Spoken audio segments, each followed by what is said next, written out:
People don't realize what's really in your program. Can you touch on that a little bit more? I thought that was fascinating. Sports psychologists that you talk to try to get your message, because you can't think of every speech that you have on a Monday or a Friday. Well, I think that, we're all trying to impact and affect human behavior, individually and collectively on your team. But the individuals on your team kind of make the team what it is. So there's individual messaging that you're trying to get across to impact players, to help them improve and create more value for themselves and to help the team. But you also have a message that the entire team needs to sort of have a reason to motivate themselves to be able to play a specific game or whatever. And it's really, really hard. So I've been here for however many years. So how many of these games have we played and how many speeches have I had to give? And most of the time it's on Monday and Friday that I give these speeches. So that's twice a week for all these games.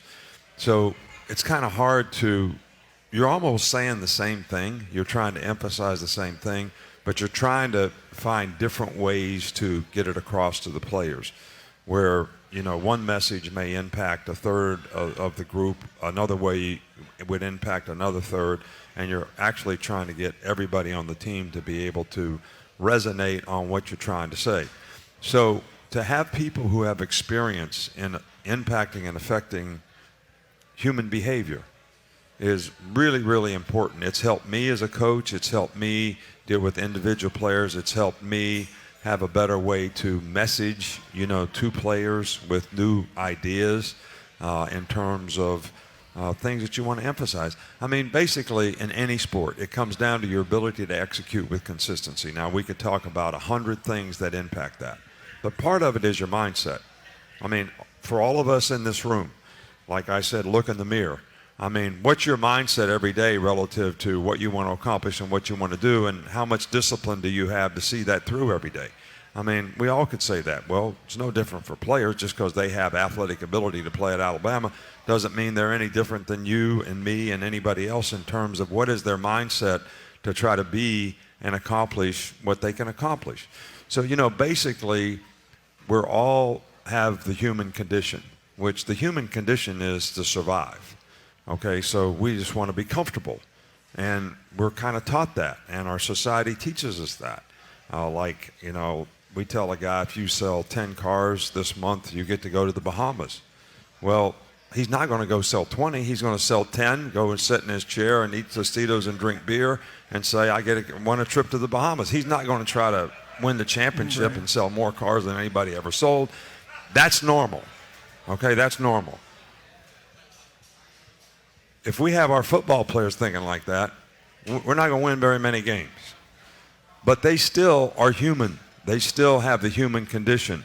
They want to do what they have to do to get by. So our challenge is to get them from here to now. How can we get you to be the best that you can be? So I call that the capability gap. All right, what are you capable of doing versus what are you really doing, and what are you accomplishing? And what do you need to do it?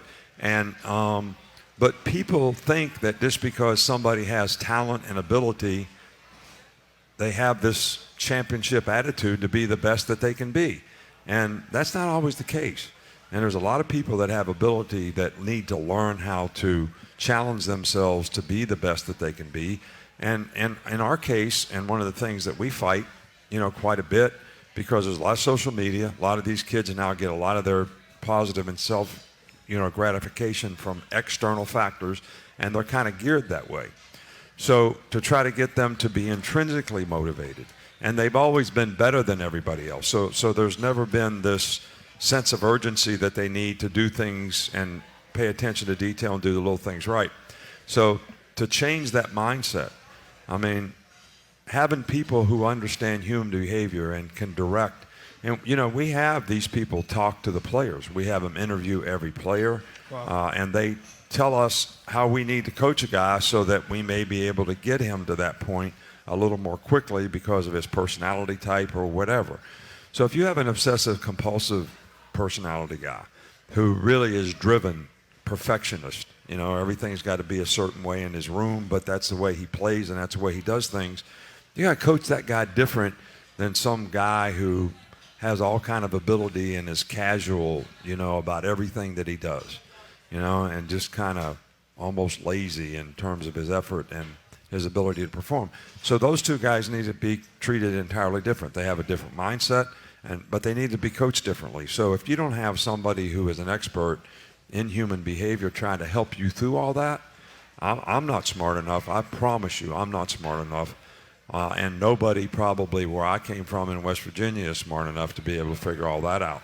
All right, so that's something that has been very, very helpful to us through the years.